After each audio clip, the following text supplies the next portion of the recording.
qu'on a évoqué tout à l'heure avec ce processus de colonisation où on voit bien que là, les Palestiniens, d'une certaine manière, perdent recul. Mais est-ce qu'il faut comprendre que sur les espaces publics, en revanche, les Palestiniens ont l'avantage d'une certaine manière? Ça fait 2 fois quand même sur 2 crises que coup sur coup, ils obtiennent gain de cause. Oui, c'est vrai. J'avais pas réfléchi comme ça. Je pense que même sur la colonisation, je suis pas sûre. Là, la mobilisation autour de Sheikh Jarrah montre que les choses sont en train de bouger quand même, je pense. Mais donc sur les espaces publics, alors là, en fait, il y a le poids du nombre. D'ailleurs, Vincent le dit souvent. Il y a quand même le poids du nombre en la faveur des Palestiniens. Jérusalem-Est reste une ville palestinienne, notamment la vieille ville. 30 000 Palestiniens contre 3 000 Israéliens vivent dans la vieille ville.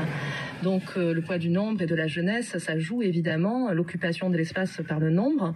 Après, je pense qu'il y a aussi quelque chose de très symbolique autour de l'esplanade des mosquées Mont du Temple pour les Israéliens, qui fait que cet espace est soumis à beaucoup de tensions fréquentes. Et ce qu'on a vu récemment, y compris les barrières mises autour de la porte de Damas, c'est pas seulement pour empêcher les Palestiniens de se réunir, c'est qu'on savait aussi. Il y avait eu l'arrivée à la Knesset en mars de l'extrême droite israélienne, la force juive, et on savait aussi que les colons allaient les mouvements de colons risquaient de faire des actes de provocation. Ce qu'ils ont fait. Voilà. Donc c'était aussi ça. Mais donc pour l'esplanade des mosquées, je pense que on assiste à des vagues en fait. Il y a des moments où la police israélienne choisit la répression. Et d'autres moments où quand même elle essaye de laisser faire parce que risque d'explosion, quoi. On est avec vous, Ired Salançon, et vous, Vincent Lemire, dans cette série consacrée aux villes divisées. On parle de Jérusalem aujourd'hui.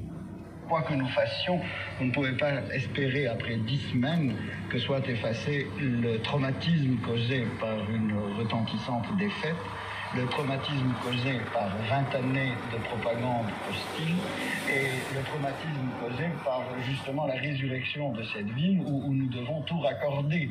Quand il s'agit de raccorder des canalisations d'eau, eh bien tout le monde en est content et effectivement, pour la première fois depuis 4000 ans, la vieille ville de Jérusalem a son eau sans restriction. Maintenant, pour raccorder les niveaux de vie, ça prendra plus de temps. Il est plus difficile de gagner une paix que de gagner une guerre. Dans la vieille ville de Jérusalem, il y avait près de 400 fonctionnaires municipaux. Nous les avons intégrés à égalité